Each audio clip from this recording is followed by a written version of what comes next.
Hey everyone, this is Devin, Carroll with SocialSecurityIntelligence.com.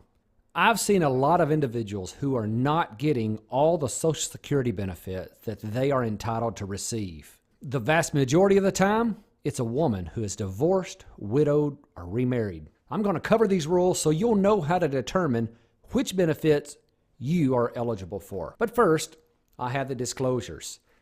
Cogent Advisory Group, which is me, is not part of, affiliated with, or endorsed by the Social Security Administration or any other government agency.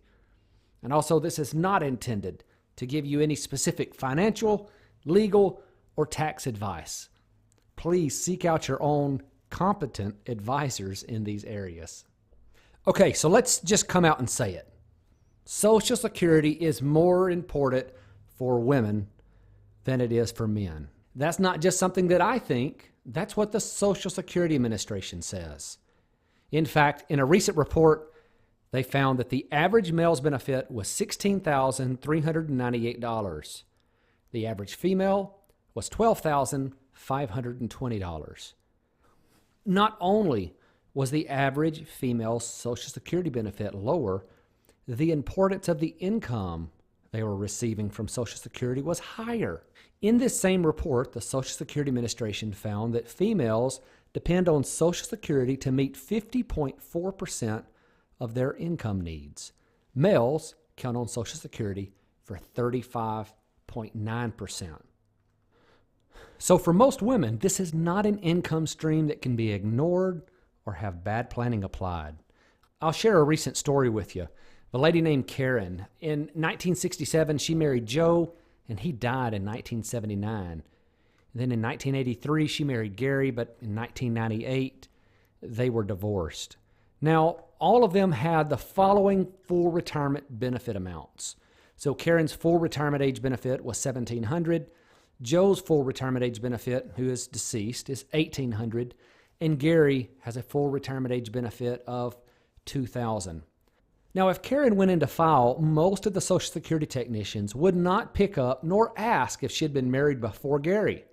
And they would only look at the difference between the spousal benefit from Gary and her own benefit. And in this case, her own benefit would be higher. So if we look at the total amount of benefits that she would receive over her life expectancy, all the way out to age 90, you'd see that it would go all the way out to about $421,000 in total benefits received. Now, if she was to go into the Social Security office and find a technician who was fairly astute, they may ask her about prior marriages, or she may volunteer that information knowing some of this, as I'm hoping that you do now. And if she were to do that, Joe's benefit would be slightly higher than the benefit she's entitled to on her own record. Not only that, she could file for Joe's benefit 2 years earlier because of the rules on survivor benefits. And so, going out over her life expectancy, her total lifetime benefits received would be about $577,000. But without knowing the rules, one thing that probably would never happen is that the Social Security technician would discuss some strategy with Karen. What if instead she went in and filed for Joe's benefit, and at age 70, she switched back to her own? And now she's had the benefit of the delayed retirement credits that have been applied to her own benefit. And at age 70, she starts to receive a much higher amount. Here's the way that would look, and it's staggering. It's more than twice the amount she would receive just simply filing for her own benefit. Now, these numbers are almost unbelievable. I get it. So I wanted to lay these out for you and show you the actual numbers so you might can grasp this a little better. If she was to file for her own benefit at age 62, she'd receive around $1,275. I have applied a 1.5% cost of living adjustment to these benefits, so you can see that they increase on a year-over-year basis. So filing for her own benefit at age 90, she would have received $421,000 and some change. In the second scenario, if she filed for a survivor benefit, she could file a couple of years earlier and she would receive about $150,000 more in benefits than she would have simply filing for her own benefit. But here's where the combination strategy comes in. If she went in and filed for a survivor benefit, just like she did in the second scenario, with one small change, at age 70, she comes back and files for her own benefit. Just knowing that she can do that would make a tremendous difference. At that point, her benefit amount would step up to $2,604, and total benefits paid at age 90 would be $929,000 and some change, nearly $1 million in Social Security benefits, simply by knowing the rules.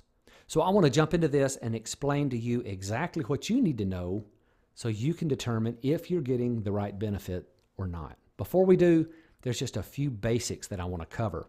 Now, I did a whole video on Social Security basics, and I'm going to put the link up on that on the screen now, but I highly encourage you to go check that video out if you haven't yet, because it's going to go into depth on survivor benefits, on spousal benefits, but we'll go ahead and scratch the surface here.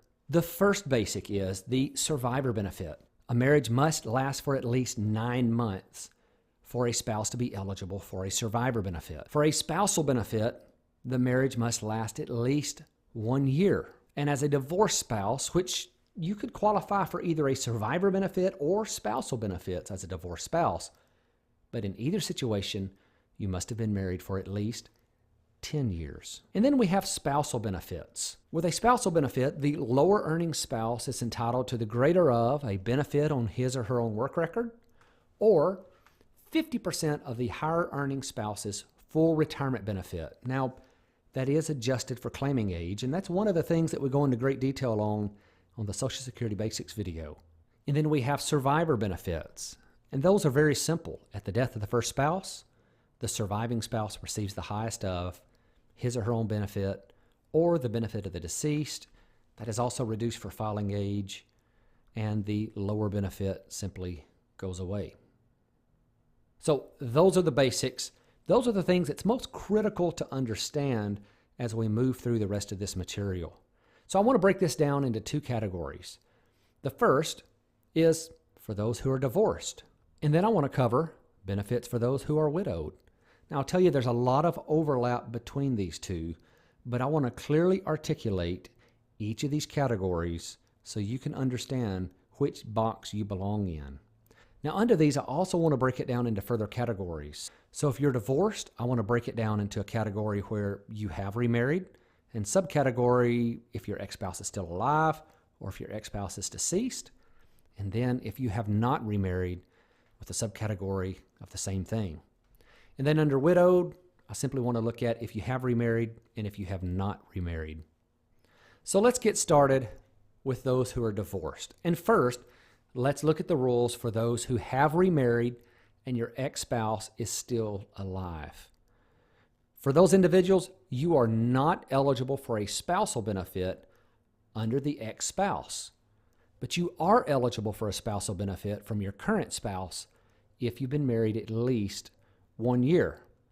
And also, it's important to understand that if your current marriage ends, you can choose from the highest amount of benefits available from any of your prior spouses, as long as you met those length of marriage rules. And then we'll look at if you have remarried and your ex-spouse is deceased. The rules here are a little different because whether or not you're eligible for a survivor benefit depends on the age when you got remarried.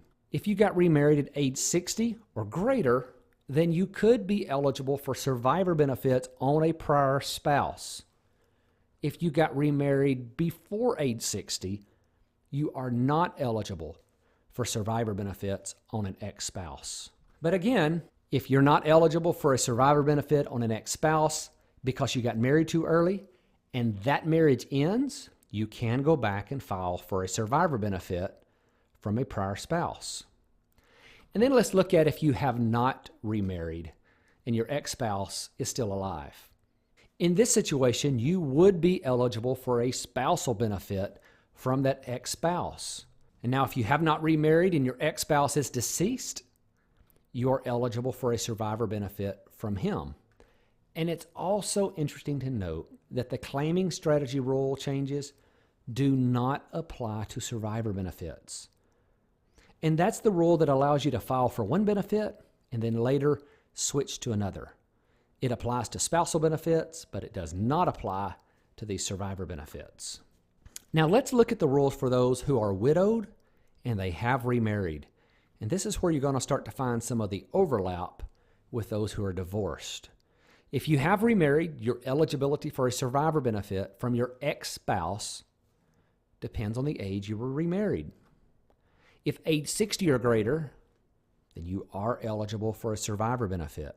But if you were remarried at less than age 60, you are not eligible for a survivor benefit from your deceased spouse. But again, if that marriage ends, you can always switch back to a survivor benefit from that first deceased spouse. And then if you have not remarried, then you are eligible for a survivor benefit from him. And let me reiterate, those claiming strategy rules do not apply to survivors. So you can file for a survivor benefit and then later switch back to your own benefit if that makes sense for your situation. Now, after seeing this, you might have some questions. So there's a couple of options for you to get answers. The first is just do your research on the internet. There's a tremendous amount of information out there. The second is to do a consultation with me. Let's go over these two options real quick and give you some of the pros and cons. So the first, the internet research. We know that one of the good things about it is it's free. One of the bad things, though, is that it's very time-consuming. It's hard to know if the information is applicable to your situation, and sometimes there's just bad information online. And then you have the consultation with me. One of the bad things about that is it's not free. It's not terribly expensive, but again, not free. But some of the good things is that the information is very clear. It's very quick, and it's accurate. So I would encourage you to stop and check your benefit eligibility. Make sure you are getting all the benefits that you are entitled to receive.